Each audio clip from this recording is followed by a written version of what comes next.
O Deus que transforma. João 1, 43 a 51, capítulo 2, 52, 1 a 17.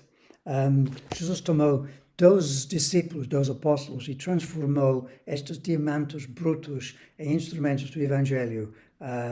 Ele tinha fé que ele podia mudar as vidas delas.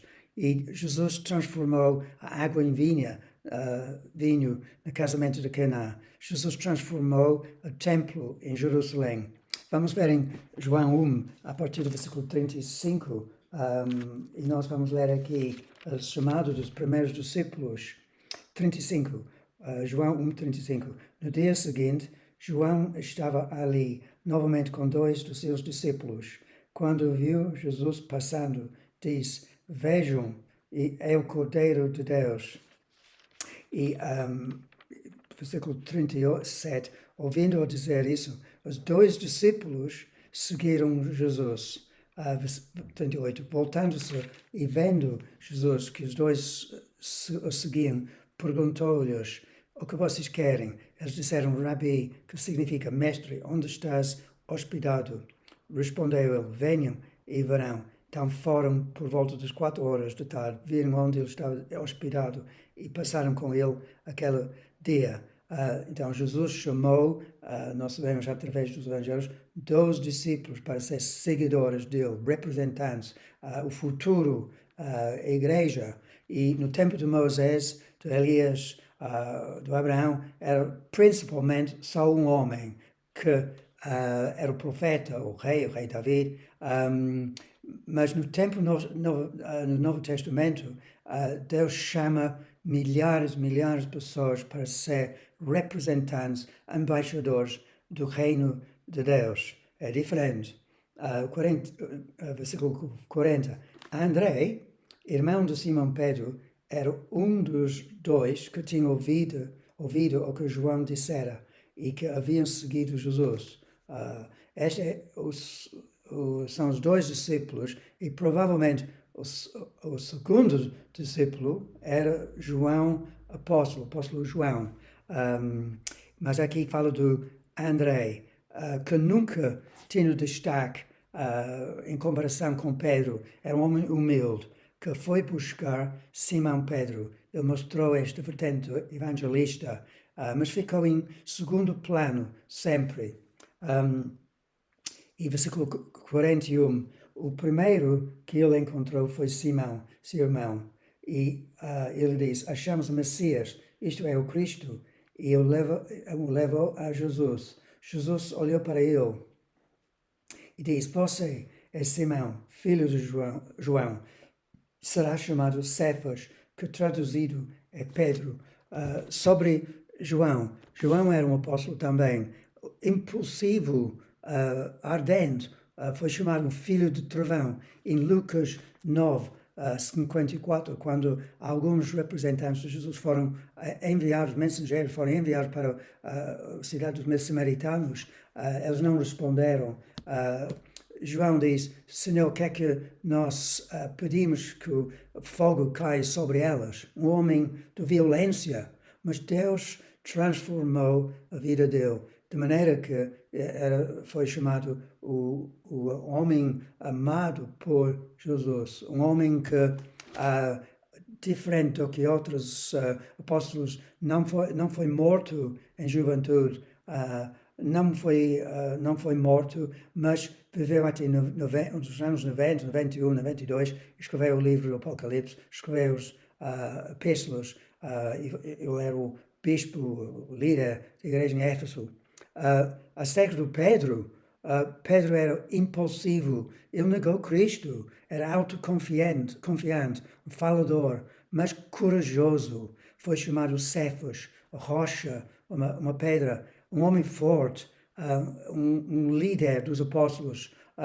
Jesus chamou pessoas sem educação, simples pescadores, mas homens todos cheios de fé. Apesar de todas estas características negativas, Jesus transformou as vidas delas em instrumentos efetivos.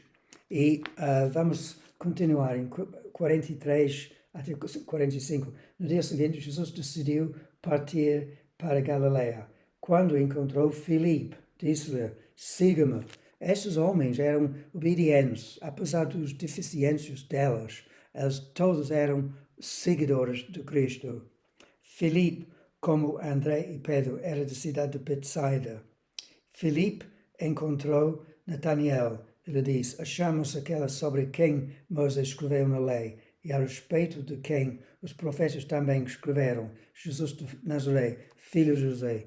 Esses homens eram homens de fé. Podemos questionar por que Jesus não escolheu os líderes religiosos em Jerusalém, os fariseus, os saduceus. Por que não escolheu? Por uma razão muito simples. Os últimos, os líderes não tinham fé, enquanto esses pescadores, estes discípulos, tinham fé. E Filipe era um evangelista, foi buscar Natanael. E nós vemos através de outros relatos sobre Filipe que ele era um homem prático, racional, um pouco cético, com pouca fé. Em João capítulo 6, vemos a característica de Filipe quando havia uma multidão cheia de fome. É uma contradição, não é? Mas tinham muita fome e levantando em versículo 5 os olhos, vendo uma grande multidão, Jesus, que se aproximava, Jesus disse a Filipe: onde compraremos pão para este povo comer? Fez esta pergunta apenas para prová-lo à prova, pois já tinha em mente o que ia fazer. Filipe lhe respondeu: 200 denários não comprariam pão suficiente para que cada um recebesse um pedaço. Ou seja, ele não tinha fé em milagres, no poder de Jesus. É um seguidor, mas muito racional. E agora vamos ver, voltando ao capítulo 1, versículo 45, acerca do relato sobre Natanael. Versículo 46, perguntou Natanael: Nazaré, pode vir alguma coisa boa de lá? Disse Filipe: venha e veja. Ou seja, Natanael era um autêntico cínico, cético. Ele não acreditava no bom que podia ser produzido em Nazaré. Não tinha muita fé na cidade. Mas um homem muito sincero, muito franco, um homem que nunca mentiu. Vamos ver continuar o parecer de Jesus sobre Natanael. Ao ver Natanael se aproximando, disse Jesus: aí está um verdadeiro israelita em quem não há falsidade. Por que ele diz isto? Porque Israel representa a sinceridade. Jacó foi transformado em Peniel em homem de fé, e antes disto era conhecido como homem de engano. Agora, este homem Natanael, apesar de muito ceticismo, ele era um homem sincero, sem falsidade. Versículo 48, de onde me conheces? Jesus respondeu: eu ouvi quando você ainda estava debaixo da figueira, antes de Filipe o chamar. Existe certas pessoas que dizem que quando a pessoa estava debaixo da figueira, ele estava a ler e meditar sobre as Escrituras. Com certeza, Natanael era um homem piedoso.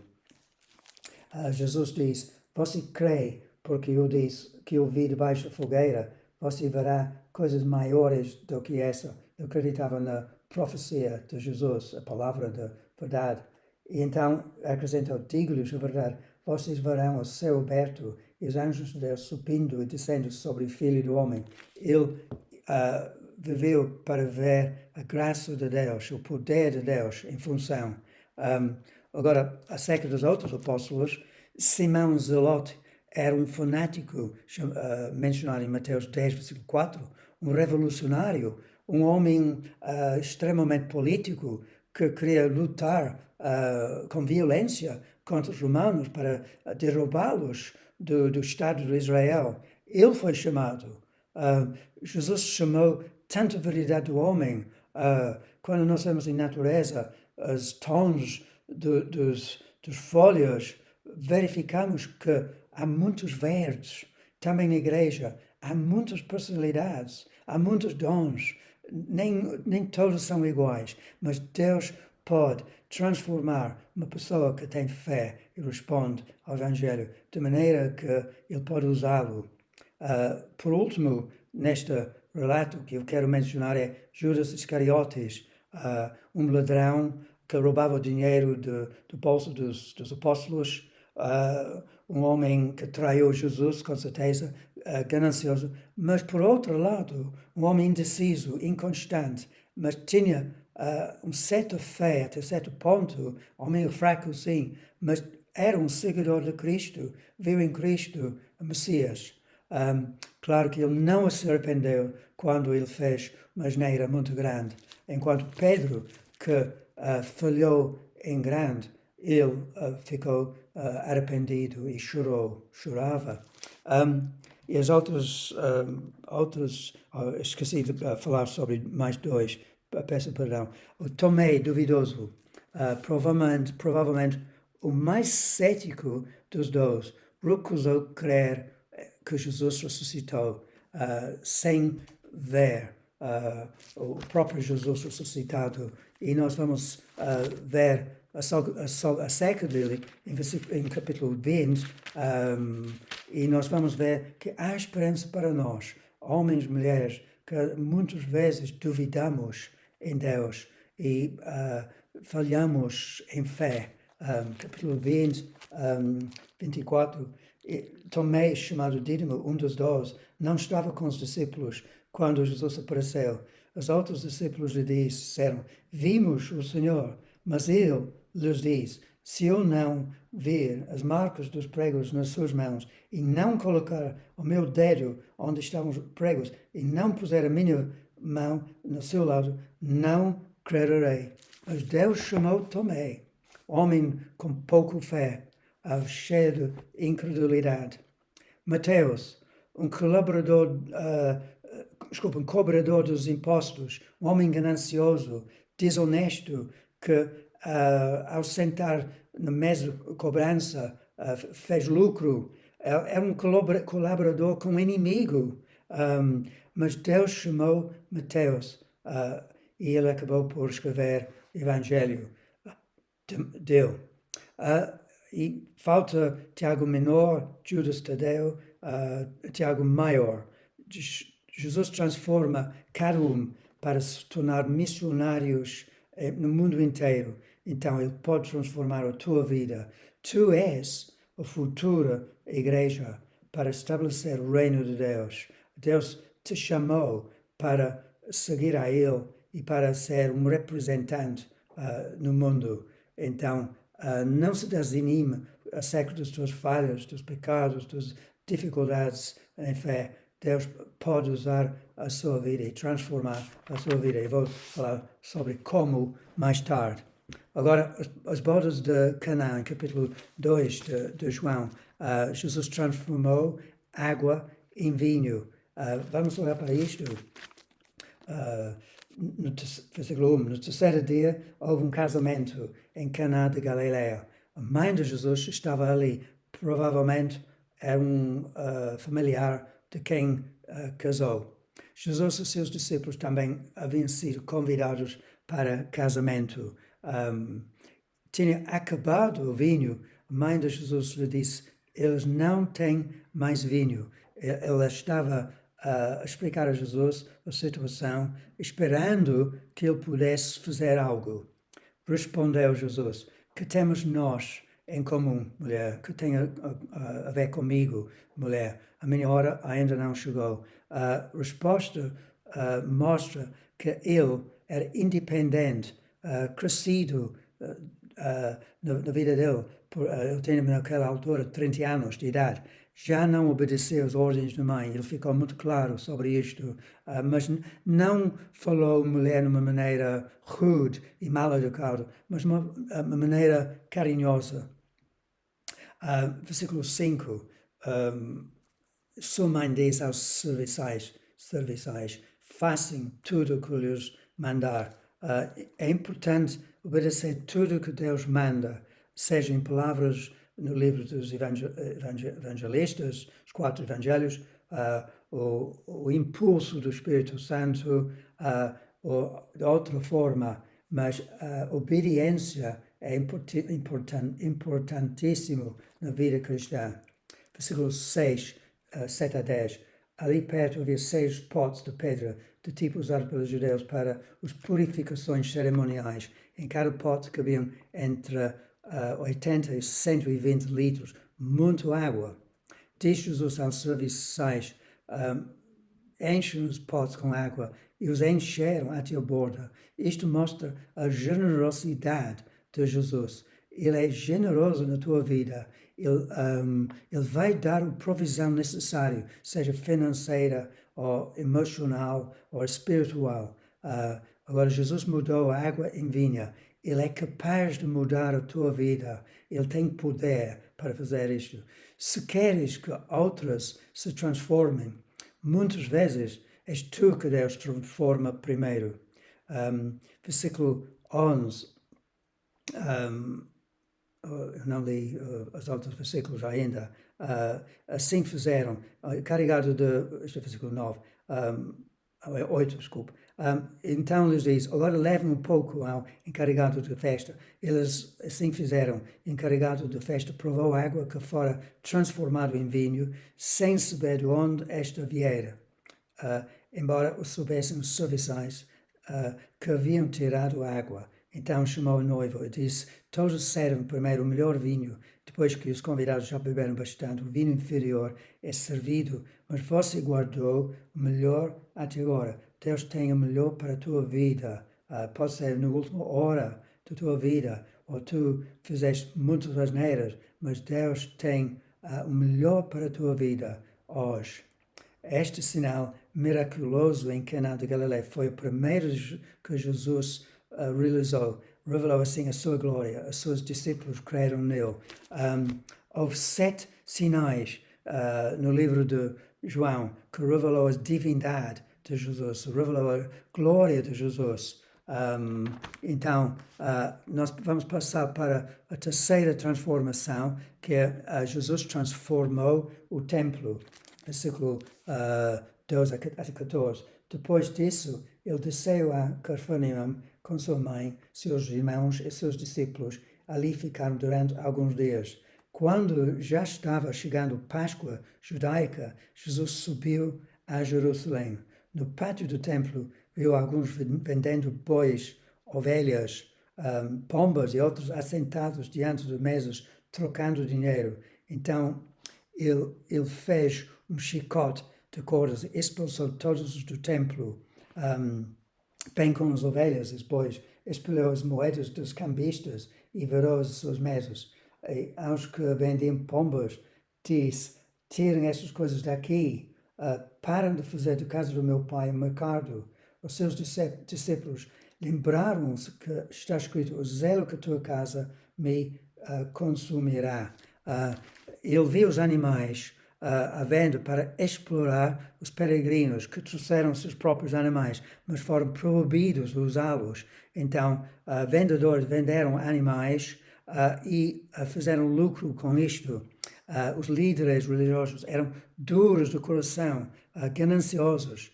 Jesus viu os cambiadores, homens de negócio que ganharam dinheiro quando pessoas trocaram sua própria moeda para o shekel, para poder pagar o imposto do templo. E Jesus expulsou os animais e os homens. Por quê? Porque ele queria que o templo fosse purificado. Em Marcos 11, 15, 16, 17, nós temos uma noção por quê. Versículo 11, desculpa, capítulo 11, e versículo 15. Chegando a Jerusalém, Jesus se encontrou no templo e ali começou a expulsar os que estavam comprando e vendendo. Derrubou as mesas dos cambistas e as cadeiras dos que vendiam pombas e não permitiu que ninguém carregasse mercadorias pelo templo. E os ensinava dizendo, não está escrito, a minha casa será chamada casa de oração para todos os povos, mas vocês fizeram dela uma covil de ladrões. Ele purificou o templo daquilo que o ofendeu. E agora, a igreja, nós somos coletivamente o templo, individualmente somos o templo do Espírito Santo. A igreja pode ter e deve ter todas as nações, ou pode ter todas as nações nas congregações. Às vezes isto não acontece, mas nós precisamos ser abertos para acolher todos os povos, diferentes estrangeiros. Deus purifica o templo e transforma as nossas vidas. A maior impureza é a incredulidade. Ele quer tirar a incredulidade das nossas vidas. E Ele transforma as nossas vidas para que sejamos semelhantes a Ele em santidade. Agora, como é que Ele nos transforma? Através da Sua palavra e pela ação do Espírito Santo, quando nós somos obedientes a Ele, quando aceitamos a Sua vontade e aceitamos circunstâncias, através da inspiração dos nossos irmãos, que são exemplos para nós, pessoas, por exemplo, que mostram generosidade, benignidade, coragem. Quando nós aplicamos as disciplinas espirituais, por exemplo, oração, leitura bíblica, jejum, dar dinheiro, essas coisas nos transformam. Também quando nós renovamos as nossas mentes. Em Romanos 12, versículo 2, diz, renovem os seus mentes. E a sua sangue nos purifica de toda injustiça.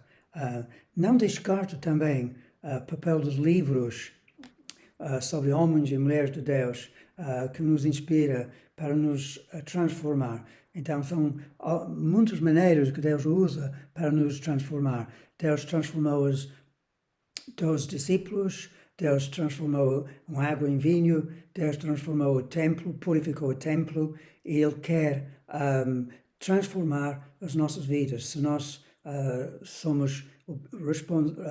nós respondemos a Ele com todo o coração. Amém.